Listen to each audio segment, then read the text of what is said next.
नमस्कार विद्यार्थियों।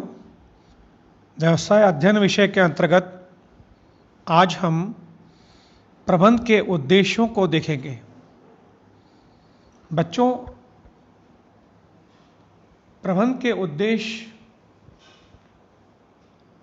यह इस पाठ्यक्रम का एक हिस्सा है। सबसे पहले अपन ये जानते हैं कि उद्देश्य किसे कहते हैं। किसी भी क्रिया के अपेक्षित परिणाम उद्देश्य कहलाते हैं। मनुष्य कोई भी कार्य करता है, उसके पीछे कोई उद्देश्य होता है और उसको पाने के लिए वह कार्य व्यवस्थित रूप से करता है। अतः किसी भी क्रिया के अपेक्षित परिणाम उद्देश्य कहलाते हैं।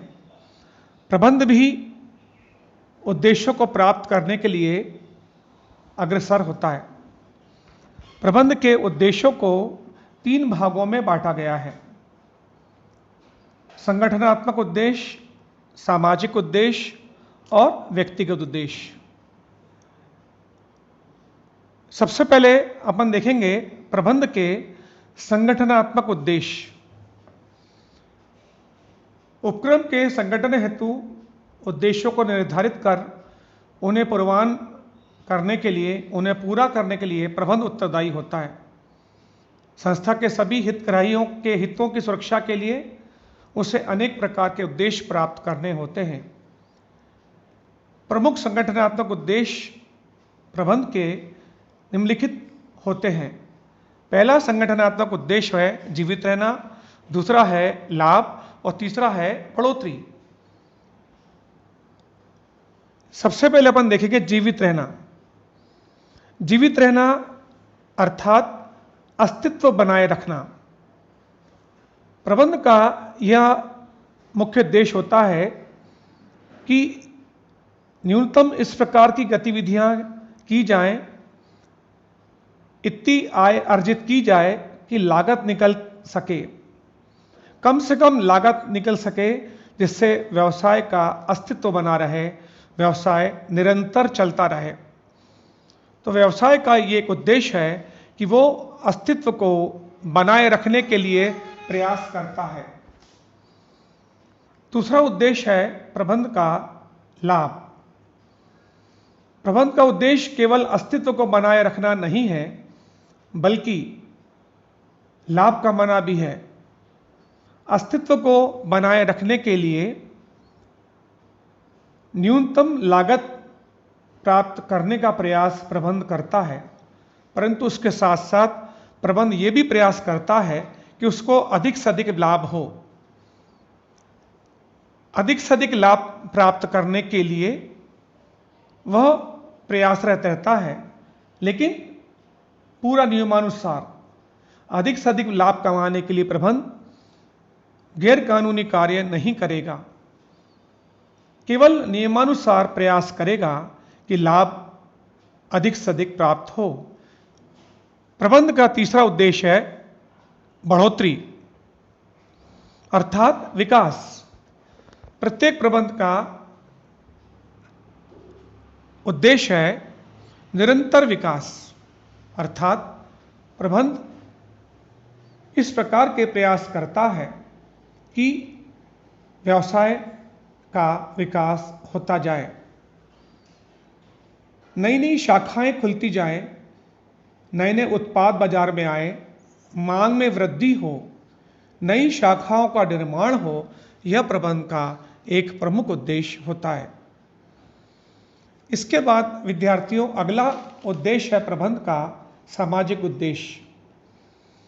प्रबंध केवल संगठन उद्देश्य को प्राप्त करने के लिए प्रयासरत नहीं होता, बल्कि सामाजिक उद्देश्यों को पूर्ण करना भी उसका उद्देश्य है।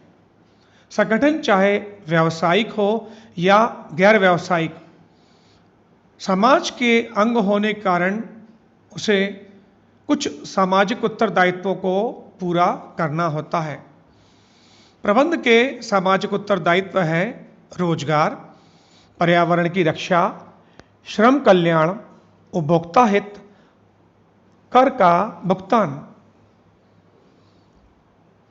प्रबंध समाज में अधिक से अधिक रोजगार उपलब्ध कराने के प्रयास करता है।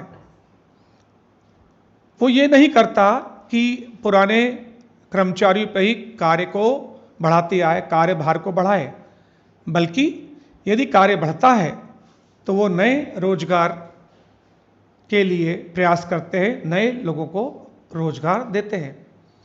सामाजिक उद्देश्य के अंतर्गत प्रबंध पर्यावरण की भी रक्षा करता है। वो इस प्रकार के प्रयास करता है कि उपक्रम की गतिविधियों के कारण पर्यावरण प्रदूषित न हो। वो इस प्रकार के प्रयास करता है कि संस्था की गतिविधियों की वजह से पर्यावरण सुरक्षित रहे। प्रबंध का तीसरा सामाजिक उद्देश्य है श्रम कल्याण। प्रबंध श्रम कल्याण करने के लिए भी कई सारे प्रयास करता है। कर्मचारियों को हवा का आवागमन, साफ शौचालय, शुद्ध पीने के पानी की व्यवस्थाएं, भोजनालय, मनोरंजन केंद्र, श्रमिकों के बच्चों के लिए विद्यालय, रहने के लिए निवास, उनके लिए चिकित्सालय, इस प्रकार की सुविधाएं प्रबंध उपलब्ध कराने की प्रयास करता है। श्रम कल्याण भी उसका उद्देश्य होता है। प्रबंध का अगला सामाजिक उद्देश्य है उपभोक्ता हित। प्रबंध उपभोक्ताओं के हित को सर्वोच्च प्राथमिकता देता है। माल में मिलावट ना हो, जमाखोरी ना हो, उचित मूल्य पर वस्तुओं की उपलब्धता हो, उपभोक्ता को वारंटी मिले, वस्तु की समस्त जानकारी मिले, वो इस प्रकार के प्रयास करता है कि उपभोक्ताओं का हित हो। और एक और उद्देश्य बचता है, सामाजिक उद्देश्य, वह है कर का भुगतान। व्यवसाय अपनी वार्षिक गतिविधियों के फलस्वरूप आय अर्जित करता है और उसको नियमानुसार कर का भुगतान करना होता है। प्रबंध का यह उद्देश्य होता है कि सही कर सही समय पर सरकार को जमा करे, जिससे सरकार कर के राशि के द्वारा समाज का कल्याण करे। विद्यार्थियों, इसके बाद अंतिम उद्देश्य है प्रबंध का व्यक्तिगत उद्देश्य। प्रत्येक संगठन अलग अलग प्रकृति, आदत और व्यक्तित्व वाले व्यक्तियों का समूह होता है। संगठन के ये सभी व्यक्ति अपनी निजी आवश्यकताओं को पूरा करने के लिए, व्यक्तिगत बढ़ोतरी एवं विकास को करने के लिए संगठन का हिस्सा बनकर अपनी सेवाएं देते हैं। व्यक्तिगत उद्देश्य मौलिक आवश्यकताओं को पूरा करने के अतिरिक्त भौतिक आवश्यकताओं की पूर्ति करने के लिए भी हो सकते हैं।